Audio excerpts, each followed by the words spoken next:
Kumusta mga kabasketball? Itong Super Chris TV nagbabalik po uli sa inyo para bigyan kayo ng latest update dito pa rin sa ating Team Gilas Pilipinas. Congratulations sa mga kabasketball dito sa ating Team Gilas Pilipinas sa kanilang naging panalo dito nga po sa Southeast Asian Games versus Cambodia. At ayan mga kabasketball, in-announce na nga po ni Coach Chat Reyes matapos nga po itong kanilang panalo na ito na po yung kanyang huling pagko-coach dito po sa SEA Games.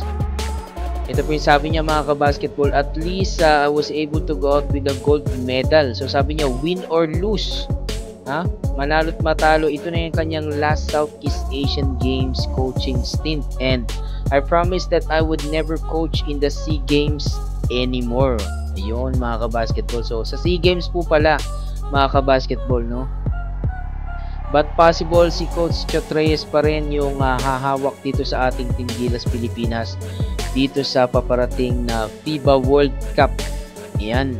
So tapos na itong Southeast Asian Games mga kabasketball. So malamang nito ay magsisimula na yung preparation itong Philippine team or Team Gilas para naman dito sa paparating na FIBA World Cup, dahil isa nga tayo sa magiging host dyan. Hindi madaling laban uli yan mga kabasketball. Mas kailangan natin ng mas mahabang preparation dyan at mas mahabang practice, kasi ang target natin dito sa FIBA World Cup ay at least maging best Asian finisher, dahil magiging qualified tayo dito sa paparating naman na Paris Olympic itong 2024.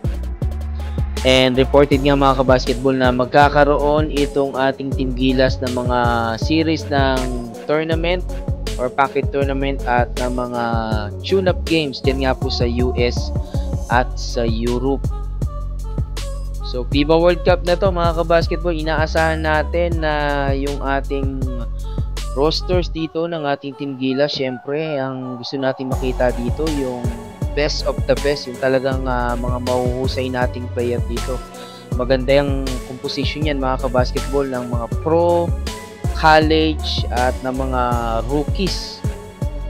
Yan yung gusto nating makita dyan. Even yung mga players natin, yung mga ating mga Pinoy hoopers dyan sa abroad, yan sa B-League at sa KBL, hopefully ay makasama rin sila dito sa practice. But this time mga kabasketball, pangungunahan naman sila nitong ating si Jordan Clarkson. So most probably mga kabasketball, si Jordan Clarkson yung ating naturalized import dito, dahil nakapag-commit na nga po siya mga kabasketball dito sa ating Team Gilas Pilipinas. And hopefully mga kabasketball, maging maganda yung kampanya natin dito sa FIBA World Cup. Hindi man tayo mag-champion, at least mag-qualify tayo dito sa second round. Yan yung target natin. Ayan. Hanggang dyan mga kabasketball, at salamat po sa laging pagsubaybay. Mag-iwan ng comment, like, share, and subscribe.